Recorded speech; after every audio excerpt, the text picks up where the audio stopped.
pôr-se de pé. Hoje pela manhã, a irmã Marilyn chamou a minha atenção que eu não estava com a Bíblia. Eu não estava com a Bíblia de papel, eu estava com a Bíblia eletrônica. Isso porque é ali que eu anoto as mensagens que os pregadores pregam aqui, viu, Marilyn? E eu anotei a sua mensagem, né? E então, agora à noite, eu estou com a Bíblia em papel, que é a querida Bíblia, que é a Bíblia que está fazendo o mesmo número de anos de ministério que eu, porque eu a ganhei no dia em que fui ordenado. Então, a querida palavra do Senhor. E eu quero pregar esta noite sobre o milagre. Quantos aqui creem em milagre? Amém! E eu quero pregar sobre o milagre do crescimento da igreja, no livro de Atos. E Atos, capítulo 2, verso 41, diz assim: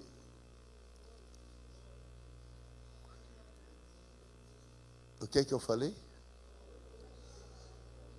Atos 2, 41. É porque tem um eco aqui na igreja. Atos 2, 41. De sorte que foram batizados os que receberam a sua palavra. E naquele dia agregaram-se quase 3.000 almas. Que Deus abençoe a leitura de sua palavra em nossos corações. O povo de Deus diz: Senhor, obrigado pela tua palavra que é rica, penetrante, abundante, que edifica, que corrige, que nos faz caminhar na verdade que é Jesus Cristo. Que tu possas nos abençoar de forma especial nesta noite, meditando no livro de Atos. É a nossa oração em nome de Jesus. Amém. Podeis assentar, irmãos. Hoje pela manhã, a irmã Marilyn pregando, fechando o mês de abril, mês da escola bíblica, ela nos fez cantar todos os 66 livros que compõem a nossa Bíblia. E parabéns aos irmãos que todos cantaram. Alguns fizeram lá, lá, lá, lá, lá, mas todos nós nos esforçamos por saber. Agora, quais são os 4 primeiros livros do Novo Testamento, irmãos? Vamos lá? E o livro de Atos, que foi escrito pelo médico Dr. Lucas, ele escreveu o livro de Atos para fazer uma compilação dos primeiros momentos da igreja nascente, da igreja primitiva. Agora, irmãos, quando nós lemos os evangelhos, nós vamos perceber que Jesus tinha muitos discípulos. Quando nós lemos, diz assim: e uma multidão seguia a Jesus. Em vários momentos você vai ver que Jesus era servido por mulheres. Aguardem um livro que está no prelo, né, irmão Edilberto? Que está para sair. Irmão Edilberto está escrevendo um livro sobre a vida de Jesus. Um romance, não precisa botar não, Rodrigo, você já perdeu o tempo. Agora, esse é o irmão Edilberto, para quem não conhece. E esse é o Rodrigo. Obrigado, Rodrigo. Por favor, coloque o Rodrigo aí no telão, porque eu acho que ele sempre sentiu vontade. Melhor sorriso, Rodrigo. Isso, até chegar lá, pé da mesa e tal. Isso, chegou. Esse, faz assim, Rodrigo. É esse aí. Não é só o Faustão que faz isso, tá vendo, Rodrigo? É aqui também. Jesus era servido por mulheres. Quando os evangelhos nós lemos, vai nos mostrar que quando Jesus caminhava, havia uma multidão que caminhava com Jesus. Dentro dessa multidão, havia aqueles que o seguiam como discípulos. Teve um momento, os irmãos conhecem lá em Lucas, capítulo 11, que Jesus separa 70 desses discípulos e os envia de 2 em 2. Então, podemos olhar assim: havia uma multidão que seguia Jesus. Dentro dessa multidão havia 70 discípulos que Jesus separou em um momento e disse para eles irem pregar pela região. Dentro desses 70, Jesus escolheu 12. A estes 12, Jesus comissionou como os apóstolos do Cordeiro, porque foram assim que eles foram escolhidos, apóstolos de Jesus, apóstolos do Cordeiro. Dentro desses 12, havia 3 que eram mais chegados: Pedro, Tiago e João. Então, nós podemos entender, irmãos, que não eram apenas os 12 discípulos. Jesus tinha uma multidão. Dentro dessa multidão, ele escolheu 12 que foram os seus discípulos especiais, aos quais ele chamou de apóstolos. E para esses 12, Jesus dispensou treinamento específico e especial. Havia momentos em que Jesus pregava para a grande multidão. Depois que dispensava a multidão, Jesus ia para um lugar recolhido junto com esses 12. E eles perguntavam a Jesus: mestre, o que o senhor estava querendo dizer com aquele ensino que há pouco o senhor acabou de dar? E Jesus, então, para os 12, ele dava uma explicação especial. Tanto é, meus irmãos, que quando nós vamos ler aqui no livro de Atos, quando Jesus morre, sepultado, ressuscita ao terceiro dia, é assunto aos céus, e os discípulos, depois que recebem o Espírito Santo, e o texto que eu acabo de ler é o dia do cumprimento da promessa em Pentecostes, da descida do Espírito Santo, quando há a primeira grande decisão de cerca de quase 3.000 almas, nós vamos perceber no texto da palavra que a igreja nascente se reunia para principalmente 3 coisas: o partir do pão, que é a comunhão, que era quando até se lembravam da morte e da ressurreição de Jesus, que 1 Coríntios capítulo 11, nós sempre usamos aqui quando estamos meditando e servindo a celebração da ceia do Senhor. Se reuniam também para oração e súplica. E nesse momento da oração e súplica, depois os irmãos podem conferir nas cartas de Paulo, Paulo até orienta que deveria haver cânticos. Eles cantavam os hinos que eles conheciam do tempo que eles participavam na sinagoga e no templo. Também eles tinham palavras de conhecimento. Quando Paulo disse: se alguém tem uma palavra, uma visão, uma profecia, que fale. 1 Coríntios capítulo 12, 13 e 14. E depois disso, depois da comunhão, depois da oração, depois da súplica, depois das palavras, havia o que Atos chama da doutrina dos apóstolos. Então, eu quero que você tenha em mente o que acontecia. Quando Jesus estava entre nós, ele tinha a multidão dos que o seguiam. Dentro dessa multidão havia discípulos, aqueles que queriam ser iguais a Jesus. Depois Jesus tinha os 12, que ele chamava dos apóstolos do Cordeiro, aqueles que foram escolhidos por ele pessoalmente, inclusive Judas, que o traiu. E depois que Jesus foi assunto aos céus, esses 12, que são os apóstolos, eles começaram então a ensinar a igreja nascente que aquilo que as Escrituras falavam, apontavam para Jesus. O que as Escrituras falavam a respeito do Messias, apontavam para Jesus. Eu quero que você anote, para você ler depois, Atos capítulo 7, que é a experiência de Estevão. E ali você vai ver como é que Estevão, que não foi considerado um dos apóstolos, mas era um dos diáconos, ele começa a expor a vida de Jesus. E era isso que os apóstolos faziam. Se as Escrituras falam a respeito disto, isso se cumpriu na pessoa de Jesus.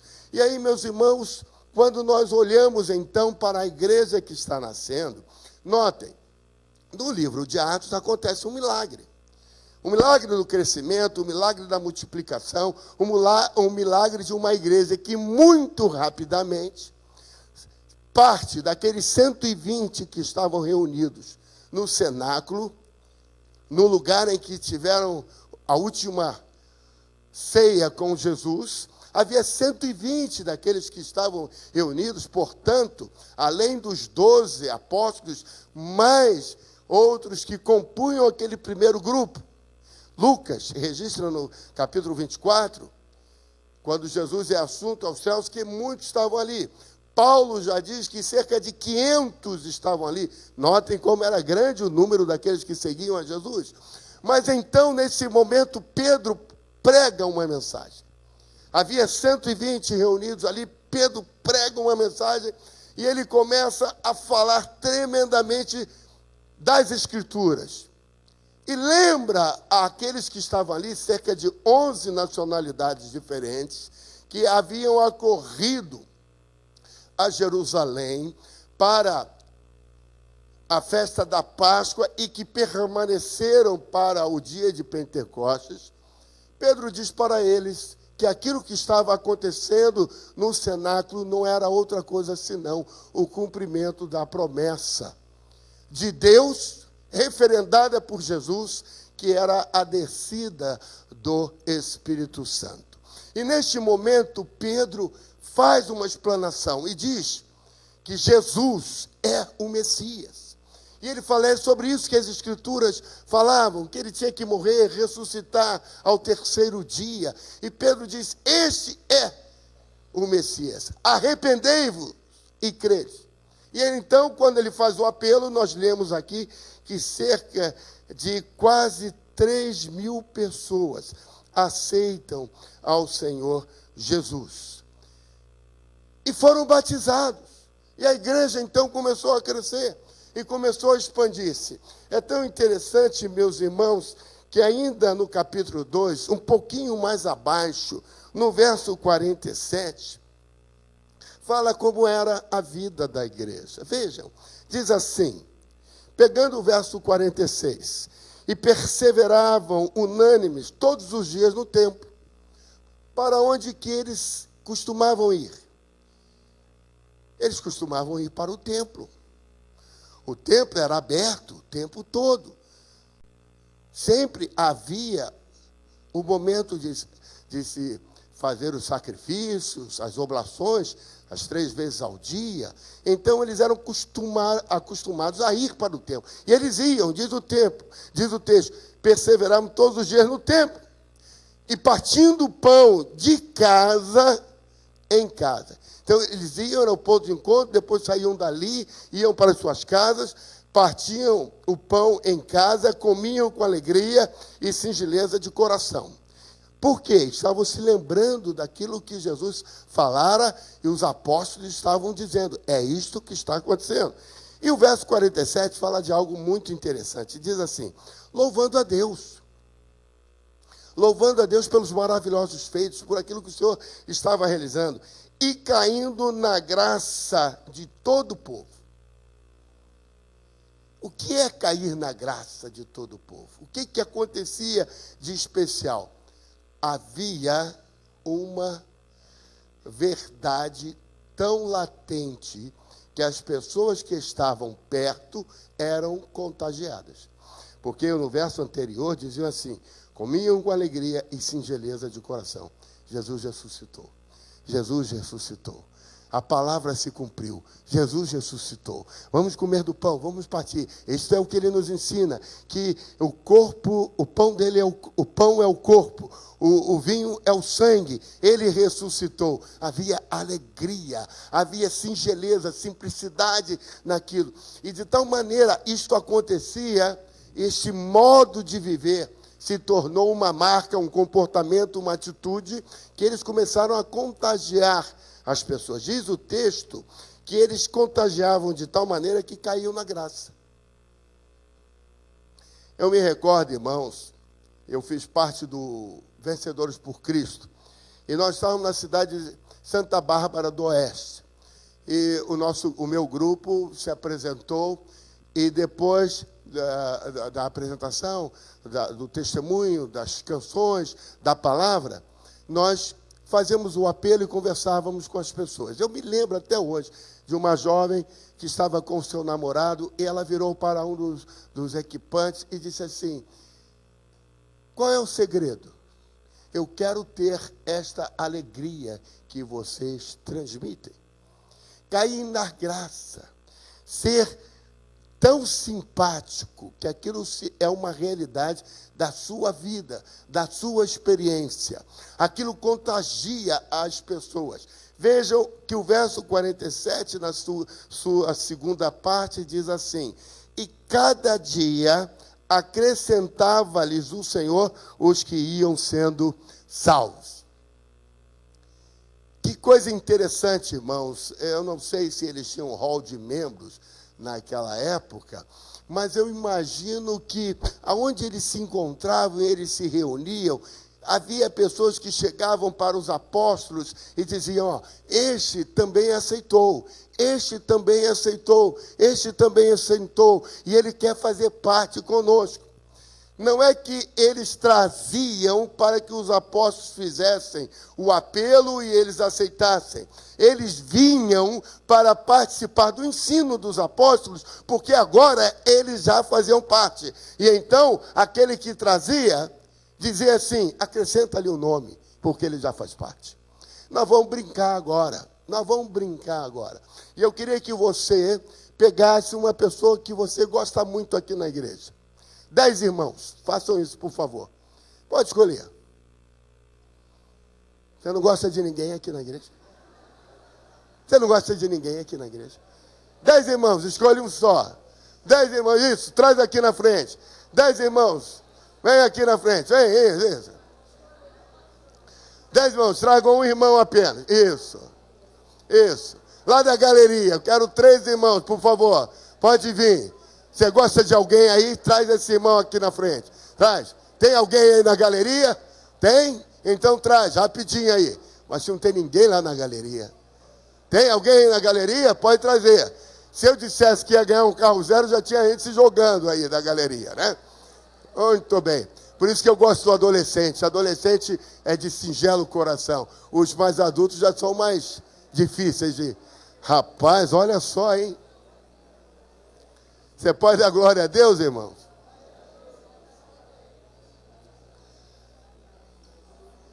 Deixa os irmãos da galeria descerem aqui.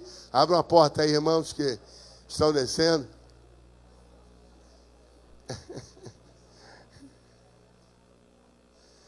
Pode vir rapidinho aí pela alameda principal, irmão. Puxa vida, só tinha pedido 10.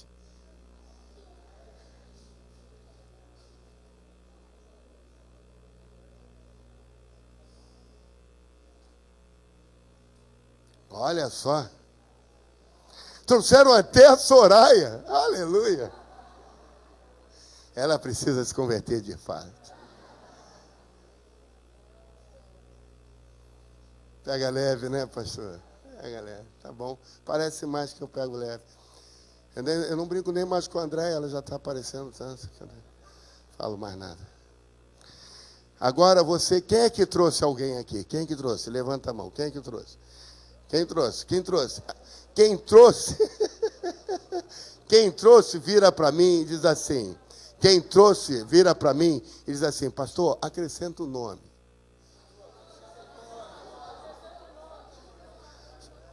Amém. Sabe por quê, irmão?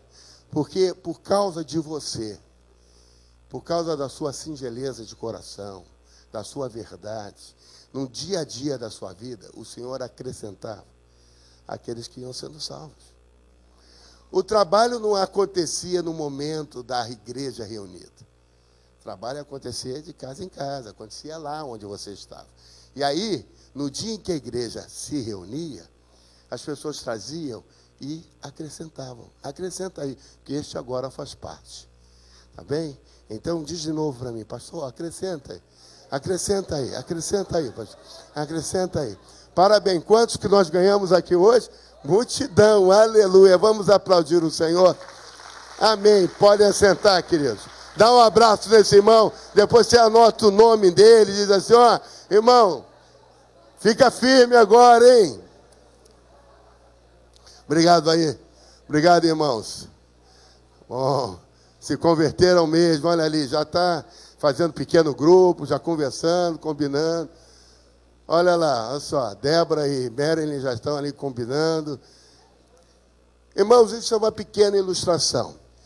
Atos 2,47 diz que depois daqueles 3.000 que foram acrescentados, Atos 2,47 não diz quantas pessoas mais, mas diz que quando a igreja se reunia no templo, depois iam para as casas, e nas casas comiam pão, nas casas eles tinham a reunião de ouvir a doutrina dos apóstolos, as pessoas diziam, acrescenta aí.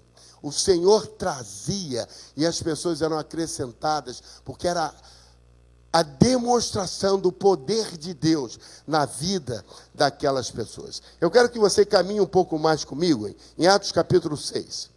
Irmãos, quando eu falo sobre os 5 ministérios, eu gosto de usar essa dinâmica também para mostrar como é que a igreja ia crescendo. Mas Atos, no capítulo 6, no verso de número 1, diz assim: ora, naqueles dias, crescendo o número dos discípulos, houve uma murmuração dos helenistas contra os hebreus, porque as viúvas daqueles estavam sendo esquecidas na distribuição diária.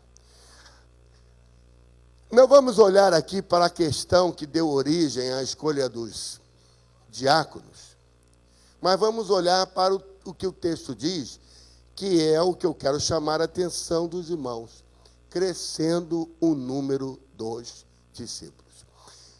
Lá em Pentecostes havia 120 reunidos, daí chegaram mais 3.000, no verso 47 do capítulo 2. Acrescentava o Senhor os que iam sendo salvos. Quando só chegamos no capítulo 6, e para nós são apenas 4 capítulos, mas alguns anos já haviam se passado, o texto diz que crescia o número dos discípulos. Volte um pouquinho, caminhe um pouquinho, e vejam o que diz o verso de número 7. E divulgava-se a palavra de Deus, de sorte que se multiplicava muito o número dos discípulos em Jerusalém, e muitos sacerdotes obedeciam a palavra. Vejam, já não fala mais em 3.000, 4.000, já fala em multiplicação. Passados alguns anos, a igreja primitiva, a igreja nascente, já estava crescendo tanto que o texto diz que se multiplicava. De onde se conclui que havia já uma certa estrutura na igreja para o acompanhamento. O capítulo 6 é um capítulo clássico que nos fala da instituição dos diáconos para ajudar aos apóstolos. E aqui há uma separação clássica entre aqueles que vão cuidar do ministério da oração e da palavra e aqueles que vão cuidar das questões sociais da igreja, que são os diáconos, que vão passar a servir à mesa. Não só para distribuir ceia, mas principalmente para cuidar da igreja que já estava multiplicada. Multiplicada. E aqui é um alinhamento apostólico, porque os apóstolos fizeram uma linha. E se você continuar a ler o capítulo 6, já orientei vocês a lerem o capítulo 7, quando você chega no capítulo 8, há uma diáspora, há um espalhamento dos crentes, apenas os apóstolos ficam em Jerusalém, e aí os crentes são espalhados e começam a pregar o evangelho, como Jesus disse, Jerusalém, Samaria, Judéia e todos os confins da terra, vão embora, e aí vocês vão encontrar Filipe, que era também um dos diáconos, tanto quanto Estevão, que quando Filipe chega em Samaria, ele já começa a pregar o evangelho, e ali a igreja começa a crescer. E Filipe se torna um grande pregador, mas ele não era um apóstolo, mas ele estava fazendo o ofício que Paulo vai falar em Efésios capítulo 6, dentre os 5. Lembra que evangelista é um dos 5 ministérios? E aí Filipe consegue ganhar muita gente lá em Samaria, e há uma edificação na igreja ali. Depois, quando você chega no capítulo 9, você vai ver Pedro em Jope. E 3 cidades vizinhas a Jope são evangelizadas, quase em toda a sua totalidade. Depois nós vamos para o capítulo 10 e vamos ver que Cornélio chama a Pedro, e quando Pedro vai até a casa de Cornélio, há um grande crescimento naquela região. Então nós vemos, meus irmãos, que o evangelho começa a se multiplicar. Não em grandes campanhas, mas por causa do trabalho individual de cada um de nós. Atos capítulo 8, verso de número 3. Saulo, porém, assolava a igreja. Agora, como que ele assolava a igreja? Aí há a explicação: entrando pelas casas e arrastando homens e mulheres, e os entregava à prisão. Veja, onde que a igreja estava? A igreja estava de casa em casa. Ou seja, não havia templos que comportassem a igreja, mas a igreja estava distribuída nas suas células, nos seus pequenos grupos, crescendo, se mantendo viva, porque a célula é aquilo que mantém o organismo vivo. E Paulo, na ocasião, Saulo, ele sabia, e ele entrava de casa em casa para encontrar com a igreja do Senhor, que estava cada vez mais se fortalecendo. E aí, meus irmãos, nós vamos para Atos capítulo 10, verso 24, que é uma experiência muito interessante que acontece com Pedro na casa de Cornélio. Cornélio, que era um centurião, era um oficial romano, do exército romano. E diz assim o texto: no outro dia, é muito bom que você conheça o contexto em Atos capítulo 10, entrou Pedro em Cesareia, onde estava Cornélio, cidade de Cornélio, e Cornélio os esperava, porque Pedro não foi sozinho, foi ele e mais alguns irmãos da circuncisão, ou seja, irmãos judeus, na casa de onde Pedro estava hospedado, em Jope, que era de Simão o curtidor, e ele levou consigo outros judeus. Pedro não sabia muito bem para onde ele estava indo, mas o Senhor falara com Pedro. Eu estava lendo o texto de Atos capítulo 10, e diz que Pedro estava em jejum, e subiu no terraço da casa de Simão curtidor, e quando ele subiu para orar, ele sentiu fome. Aí ele pediu ao pessoal para preparar comida. Eu estou com fome, quero comer. E aí as pessoas foram preparar, enquanto Pedro esperava que preparasse o alimento, ele começou a orar, sentiu-se mal, caiu, desmaiou. E nesse desmaio ele teve uma visão. E essa visão apareceu 3 vezes para ele. E nessa visão Deus falou com ele: olha, 3 homens vão lhe procurar. E você acompanha-os, porque sou eu que estou mandando que eles venham aqui te buscar. E nesse exato momento que Pedro está tendo a visão, e o lençol é recolhido aos céus, batem à porta e procuram por Pedro. E Pedro, então, do terraço, desce e diz: sou eu que vocês procuram. E eles dizem para Pedro: nós queremos que você vá conosco a Cesareia, a casa de Cornélio. Que Cornélio também tivera um sonho e Deus falara com ele. E disse: ó Cornélio, as suas orações foram ouvidas. A sua maneira de viver foi aceita por Deus. Cornélio não era um judeu, Cornélio não era um cristão, Cornélio era um cidadão romano. E naquele momento Deus diz para ele assim: ó, a sua oração foi ouvida. Que coisa impressionante, irmãos.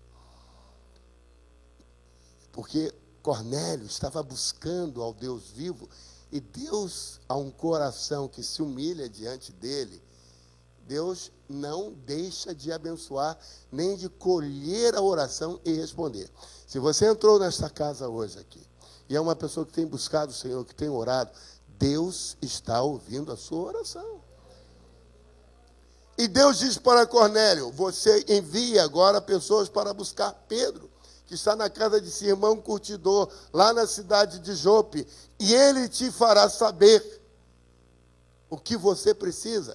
Cornélio não sabia então o que precisava saber, mas ele, seguindo a direção de Deus, manda buscarem Pedro. E neste momento Deus prepara o coração de Pedro. E quando aqueles 3 homens chegam, Pedro já tinha recebido a direção de Deus. E o texto, no verso 24, diz que Cornélio esperava, tendo reunido, olha que coisa impressionante, meus irmãos, tendo reunido os seus parentes e amigos mais íntimos. Cornélio não sabia o que Pedro iria falar, mas Cornélio sabia, aí vem coisa boa de Deus. E Cornélio abre a sua casa, chama a sua parentela, imagino eu, sua esposa, seus filhos, seus parentes mais próximos, e chama os seus amigos mais íntimos. Por quê? Porque eles vão ouvir coisa tremenda da parte de Deus. E olha o que acontece, irmãos. Quando Pedro entra, Cornélio vê ele ao encontro, prostra-se aos seus pés, verso 25, e o adora. Pedro ergue Cornélio, dizendo: levante-se a ti, que eu também sou homem como você. E conversando com ele, entrou e achou muitos reunidos. E disse-lhes: vós bem sabeis que não é lícito a um judeu ajuntar-se ou chegar-se a estrangeiros. Mas Deus mostrou-me que a nenhum homem eu devo chamar comum ou imundo. Irmãos, debaixo da graça de Cristo não há acepção de pessoas. Deus ouve a todos. Deus ouve a todos. Eu estava conversando com a irmã Denise. Cadê a irmã Denise? Levanta a mão aí. Aleluia! Eu estava conversando com a irmã Denise outro dia. E ela me contou o seu testemunho, que é muito bonito, muito, muito especial. E eu perguntava: onde é que você aceitou a Jesus? Ela disse: pastor, eu aceitei a Jesus num Gongá, que é o nome que se dá? Roncó. Uma preparação. Ela era espírita, estava numa preparação. E ela disse: o Senhor falou comigo em sonhos. Lembra-se que eu disse há pouco que é um coração sincero? Deus ouve? Quando ela se deitou naquele lugar, todos os que estavam com ela saíram e disseram para ela assim: nós vamos sair, você vai ficar sozinha, nós vamos apagar as luzes, e um espírito virá falar com você, e o que ele falar você anota. Ela disse assim: meu Deus, eu não quero ouvir voz que não seja a sua. Vem falar comigo. Onde que ela estava, irmãos? No lugar de preparação, dentro do espiritismo, para ser preparada para aquilo. E ela ficou ali, adormeceu, e Deus lhe deu uma visão. E naquela visão, depois ela pode contar para nós, eu não preciso contar o testemunho dela, né? A irmã está aqui. Ela viu uma irmã, que ela não sabia que era irmã. E esta irmã vinha e limpava tudo aquilo que o inimigo ia sujando. Vinha e limpava, mas com uma autoridade. E ela não sabia quem era essa irmã. Qual é o nome da irmã? Irmã Conceição, da Igreja Congregacional do Campim. E ela não sabia que era a irmã Conceição, da Congregacional de Campim. Cornélio não sabia quem era Pedro, irmãos. Deus disse para ele: manda chamar Pedro, que está lá na casa de Simão Curtidor. Numa visão. Sonho, Deus fala com Cornélio, Deus fala com a irmã Denise. Você crê que o Senhor pode falar contigo essa noite? Falar com você: o Senhor é o mesmo ontem e hoje, e o será eternamente. Deus não tem limitações. Tempos depois, bom, ela, depois que teve o sonho, não tinha que escrever, ela escreveu. Escreveu aquilo que Deus falou com ela. Nenhum outro espírito veio falar com ela, só o Senhor. Por quê? Porque antes ela fez uma oração: Senhor, só o Senhor fale comigo. Irmãos, tempos depois, o filho dela doente, ela foi na casa dessa irmã Conceição. Chegou lá, quando ela viu a irmã Conceição, ela disse para ela: eu conheço a senhora. Mas de onde? Do sonho. Deus não bota sonhos, irmãos, na nossa cabeça, que não possam ser comprovados para nós, quando esses sonhos são visão da parte de Deus. Visão da parte de Deus. Aí a irmã, depois conversa com ela, se aprofunde naquilo que Deus tem feito nos nossos dias. Pedro estava na casa de Cornélio, e Cornélio diz assim para ele, Pedro diz para Cornélio: bem sabeis que eu não entro na casa de estrangeiros, mas Deus mostrou-me que eu não posso fazer acepção de pessoa alguma. Verso 29. Pelo que, sendo eu chamado, vim sem objeção. Pergunto, pois, por que razão mandaste me chamar?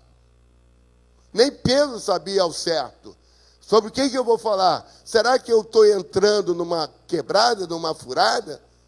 Aí Cornélio diz assim, verso 30.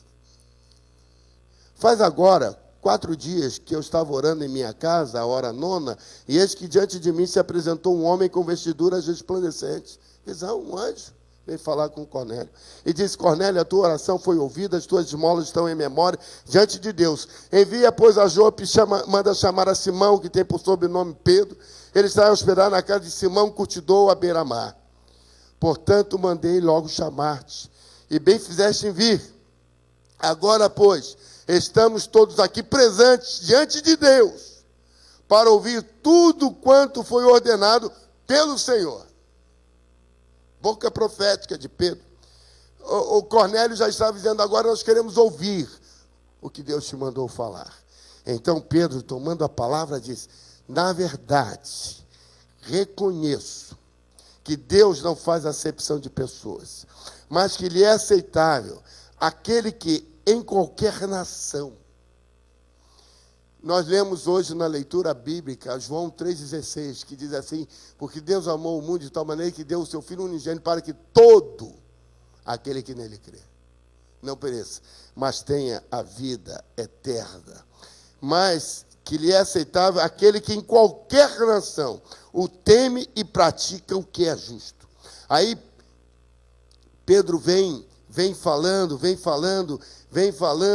e lá pelas tantas, você vira a página, e o verso de número 43 diz assim, o verso 44 diz assim: enquanto Pedro ainda dizia estas coisas, pregando a Jesus, ensinando a respeito de Jesus, desceu o Espírito Santo sobre todos que ouviam a palavra. E os crentes que eram da circuncisão, todos quantos tinham vindo com Pedro, maravilharam-se de que também sobre os gentios se derramasse o dom do Espírito Santo.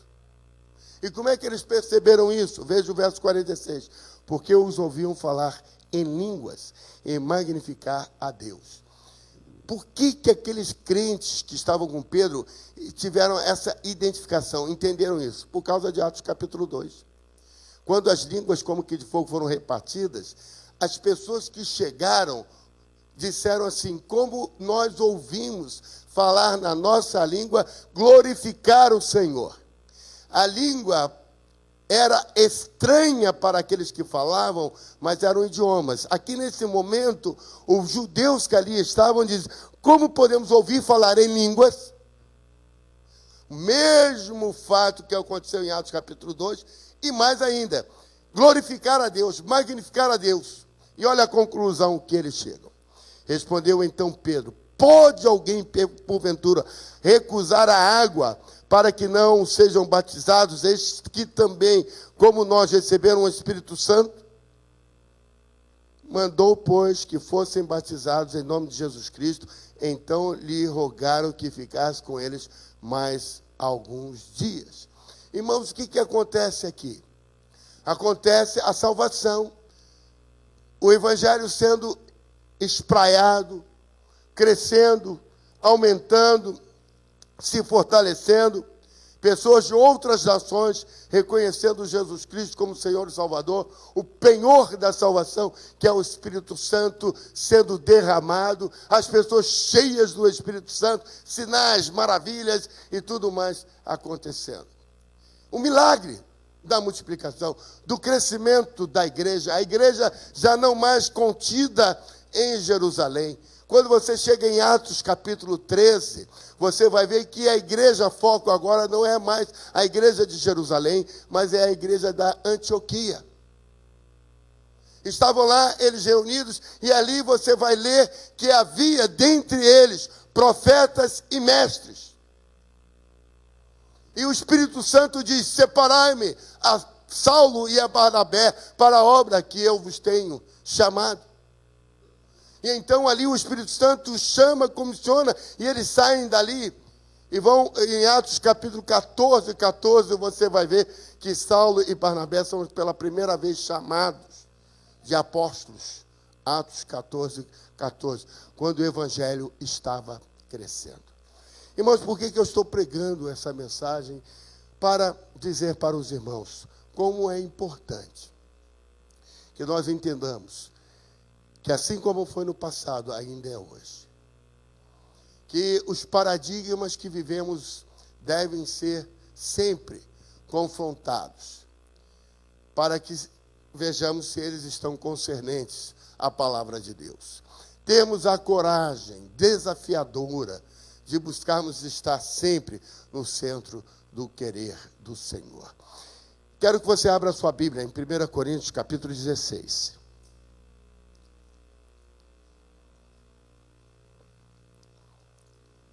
Verso 19. Ao final de sua primeira carta aos Coríntios, a igreja em Corinto, portanto, já não estamos mais falando dos Atos dos Apóstolos, do livro de Atos, não dos apóstolos do Cordeiro. Paulo já não é mais apóstolo do Cordeiro, Paulo é apóstolo da ressurreição, porque Paulo só conheceu a Jesus quando Jesus ressurreto, que aparece para ele. E Paulo pergunta: quem és, Senhor? Ele diz: eu sou a Jesus, o Cristo, a quem você tem perseguido. Então, Paulo não foi um daqueles 12 escolhidos. Paulo se diz como filho abortivo, aquele que veio por último. Paulo significa pequeno, porque significa que ele queria se dizer pequeno entre os apóstolos. Paulo não fazia parte do colegiado apostólico, não estava em Jerusalém. Paulo foi enviado, Paulo estava em Antioquia, Paulo não estava lá onde os apóstolos estavam reunidos em Jerusalém, Paulo estava distante, Paulo não fazia parte, mas Paulo sistematiza o evangelho. Mas eu quero chamar a atenção para um detalhe que Paulo fala em 1 Coríntios, capítulo 16, verso 19. Quando ele está encerrando a sua primeira epístola aos Coríntios, ele diz assim, depois que ele faz a saudação, ele diz: as igrejas da Ásia vos saúdam. Saúdam-vos afetuosamente do Senhor Áquila e Prisca ou Priscila, como também a igreja que está em sua casa. Portanto, eu quero chamar a atenção dos irmãos para um fato muito interessante. Já quase no final do primeiro século, o ministério de Paulo já consolidado, ele, depois que já tinha feito as suas viagens, 3 viagens missionárias, preso, escrevendo às igrejas, consolidando o seu ministério, nós vemos uma coisa que nos chama a atenção. Aquilo que começaram lá em Atos capítulo 2, permanecia, e por isso a igreja continuava a ser multiplicadora. Uma igreja que crescia e se fortalecia. A igreja que está em sua casa. Áquila e Priscila, que foram mentores, que discipularam Paulo e Apolo, que foram homem e mulher, um casal responsável, mas uma coisa eles tinham, uma igreja que se unia na casa deles. Irmãos, eu quero terminar a minha palavra falando com os amados de uma experiência que o rei Davi teve. O rei Davi um homem segundo o coração de Deus. Depois que o seu ministério, depois que o seu reinado estava consolidado, ele diz para o profeta Natã: eu tenho a minha casa, o palácio, mas a arca da aliança está no tabernáculo, em tendas. Vamos mandar construir uma casa para ela.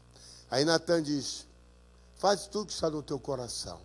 Aí Deus aparece para Natã em sonhos e diz: Natã, volta ao rei, e diz que ele não construirá, mas o filho dele construirá. Então Natã volta e fala isso a Davi, e Davi então entende que não era para ele construir isto, mas era para o seu filho, que Salomão, e nós conhecemos a história, Davi dá toda a planta da construção do tabernáculo, do templo, e dá também os recursos financeiros. Mas houve um episódio, quando Davi já estava com o seu reinado consolidado, que ele disse: eu vou mandar trazer a arca da aliança para Jerusalém. E nós sabemos que a primeira tentativa não foi bem sucedida. Uzá morre, porque ele foi irreverente. Quando o carro de boi tropeçou, ele tentou segurar a arca, e diz a palavra que Deus o fulminou e ele morreu ali. Isso entristeceu o coração de Davi. Davi não sabia como lidar com aquilo. E o que fez Davi então? Mandou a arca para a casa de Obed-edom. E a arca foi para a casa de Obed-edom. E ficou na casa de Obed-edom por 3 meses. E durante aqueles 3 meses que a arca da aliança ficou na casa de Obed-edom, diz o texto bíblico que Obed-edom foi tremendamente abençoado. Prosperou, cresceu, foi tremendamente abençoado por causa da aliança de Deus, por causa da bênção de Deus. Irmãos, é tão importante nós entendermos que a bênção de Deus está na nossa vida. Nós somos hoje o templo do Espírito Santo. O Espírito Santo habita na nossa vida proveniente do Pai. Nós podemos ser pessoas que Deus nos use. Nós podemos ser pessoas como nós ilustramos aqui há pouco, com aqueles irmãos íntimos, queridos, parentes. Venham saber o que está acontecendo comigo, na minha vida, o que Deus está fazendo. E o Senhor acrescenta, porque Ele quer que a nossa vida seja tremendamente abençoada. E o que significa a bênção de Deus, irmãos? Num primeiro plano, o objetivo significa a nossa salvação em Cristo Jesus. Pregava eu domingo passado e falava da paz, a paz com Deus. Deixo-vos a paz, dizia eu, João, capítulo 14. Mas Efésios 2,14 diz que o Senhor, tirando o muro de separação, de ambos fez um só povo, dizendo que a paz dele é que nos une. Então, no primeiro momento, nós recebemos a paz do Senhor, recebemos a salvação em Cristo Jesus. Nos momentos seguintes, esta paz com Cristo, essa salvação, começa a trazer para a nossa vida familiar harmonia, paz, sossego. Sabe, irmãos, uma das características da casa onde Deus não está,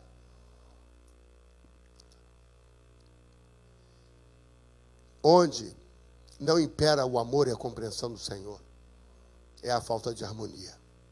Porque o inimigo de nossas almas, ele quer a nossa destruição. Ele não quer você em paz.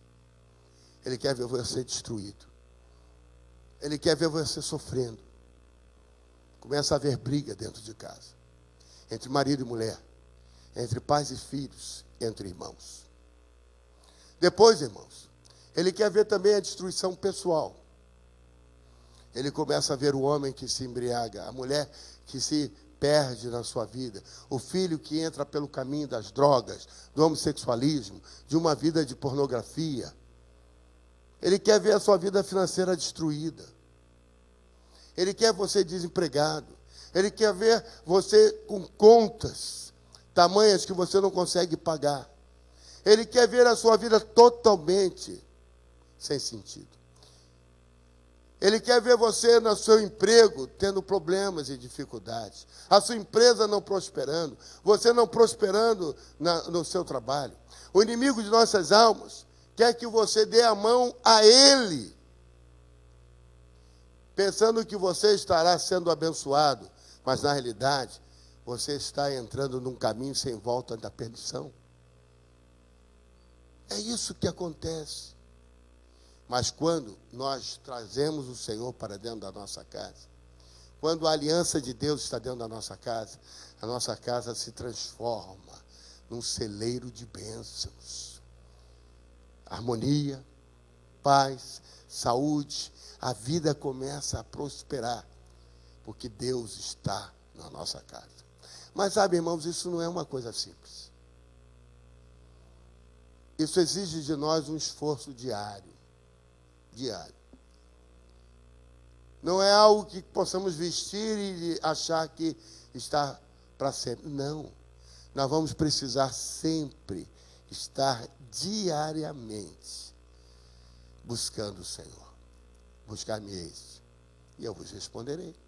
Nós precisamos estar sempre buscando o fermento que possa haver em torno de nós para jogar fora o fermento, para ficar algo genuíno. Por isso, é mistério, é fundamental, é necessário que nós busquemos viver uma vida assim. Por isso que é importante, e é tão interessante isso, que muitos irmãos têm procurado a gente e dizem assim: pastor, eu quero um culto lá em casa. Mas não é querer um culto na nossa casa, é transformar a nossa casa numa célula da igreja. Como Paulo se referia à casa de Áquila e Priscila, dizendo a igreja que está na casa deles, porque onde a igreja está, aquele momento de adoração, lembra que estávamos aqui, céu na terra, Deus presente, bênção, palavras, vendo tudo, porque é o Senhor presente na nossa vida. Nós precisamos pensar nisso, viver assim, permitir que o Senhor possa estar de fato nos usando individualmente. Está na minha hora, Marcelo? É assim? A campainha é assim agora?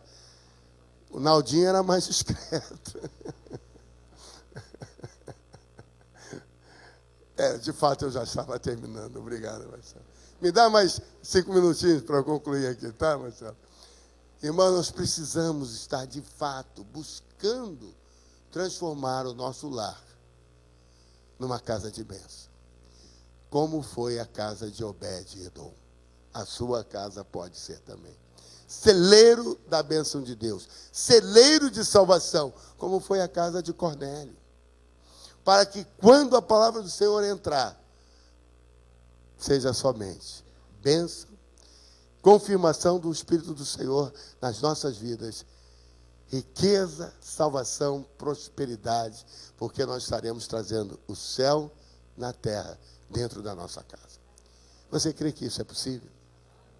Vamos ficar de pé, irmãos.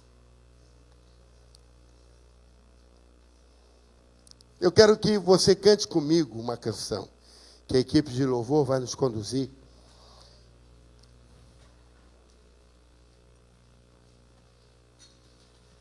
E essa canção fala da nossa necessidade de Deus. Eu sei, irmão e minha irmã, meu amigo, você que participa do culto também por meio da internet, que enquanto eu ia pregando, você dizia assim no seu coração: pastor, de fato eu preciso disso, apóstolo. Como seria bom que a minha casa fosse um lugar da bênção, um celeiro de paz. Ah, apóstolo, como eu queria estar desfrutando isso. Meu irmão, eu quero contar um segredo para você. Eu quero dizer que este desejo, antes de ser seu, estava no coração de Deus a seu respeito. Deus quer isso para você. Mas talvez nós precisemos realmente de um fortalecimento do Senhor na nossa vida. Deus precisa nos fortalecer. Deus precisa quebrar algumas arestas ainda. Deus ainda precisa ajustar algumas coisas. Nós vamos cantar esse cântico. E depois nós vamos orar. E vamos orar por todos aqueles que quiserem se colocar diante de Deus, dizendo: Senhor, eu preciso de Ti. Vem fazer morada. Vem conduzir. Vem trazer a Tua arca para dentro da minha casa. Vem me conduzir, Senhor, porque eu preciso de Ti de fato. E eu quero, Senhor, que Tu hajas a meu favor. Vamos cantar? Preciso de Ti. Preciso do Teu perdão. Preciso de Ti.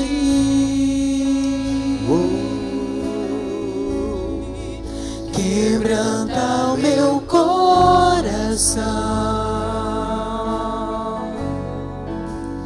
como a costa anseia por águas, assim tenho sede. Como terra seca, assim é minha alma. Preciso de Ti.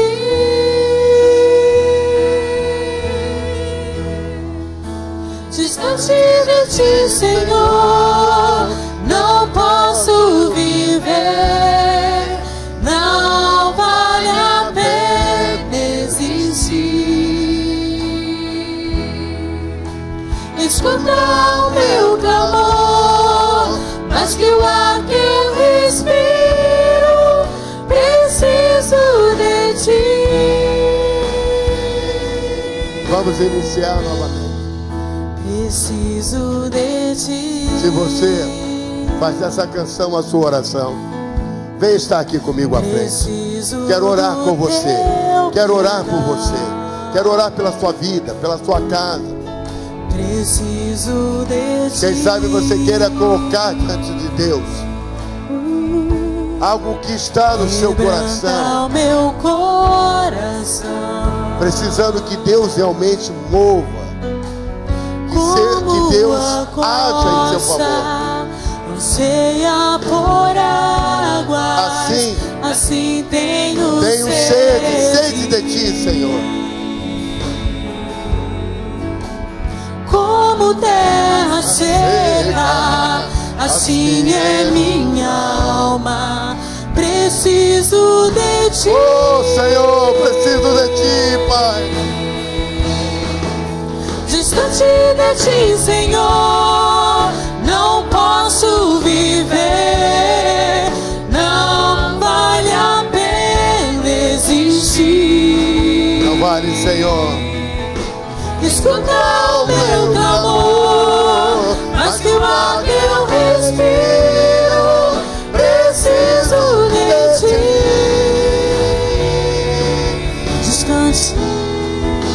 Distante de Ti, Senhor, não posso viver. Não vale a pena existir. Não vale, Senhor. Escuta o meu clamor, mas que o ar que eu respiro. Preciso de Ti.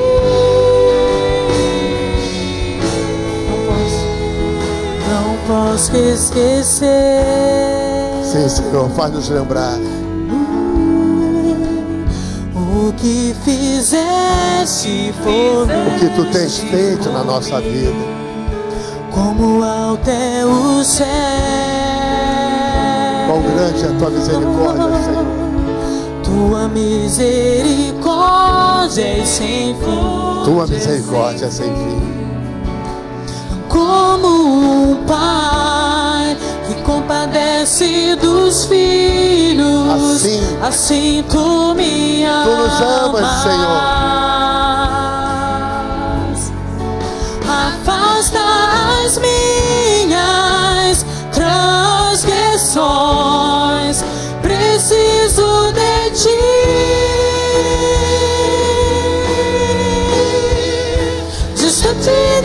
Senhor, não posso viver.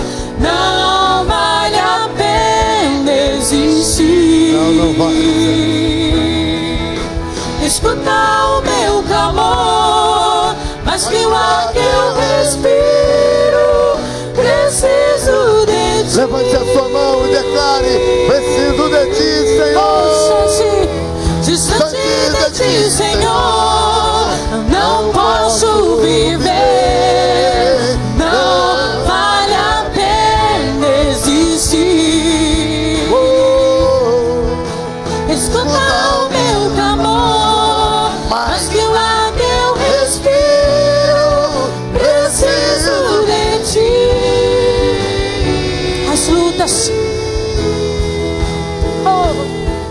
As lutas vêm tentando me afastar de ti. Frieza, escuridão procuram me cegar, mas eu não vou desistir. Ajuda-me, Senhor, eu quero permanecer contigo até o fim.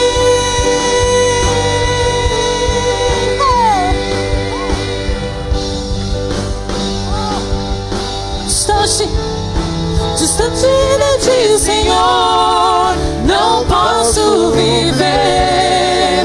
Não vale a pena existir. Só contigo, Pai, é que vale. Escuta o meu clamor, mas que o ar que eu respiro, preciso de ti. Distante de ti, Senhor, não posso viver. Não vale a pena existir. Escuta o meu clamor, mas que o ar que eu respiro, preciso de ti. Preciso de ti. Sim, Senhor, precisamos de ti. Preciso de ti. Eu preciso de ti. Preciso de ti. Permita que o Senhor fale contigo agora, neste momento. Fala, Senhor, ao nosso coração. Fala como tu falaste com Cornélio, Pai. Fala como tu falaste com Pedro naquela tarde.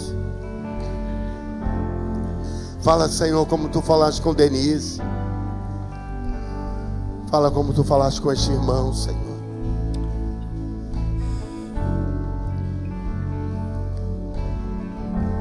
Alguém hoje à noite está aqui para entregar a sua vida a Jesus. Você veio para entregar a sua vida a Jesus.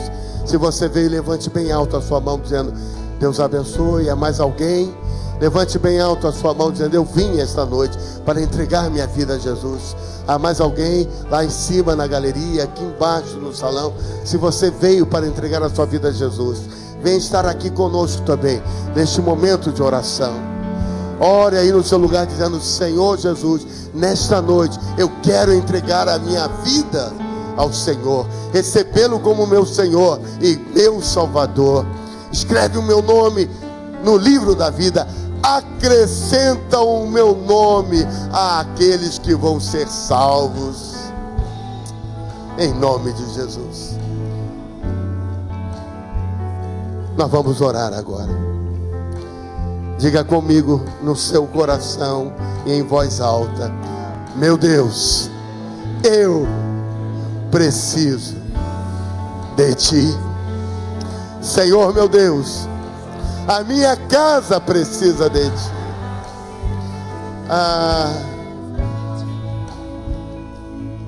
Senhor,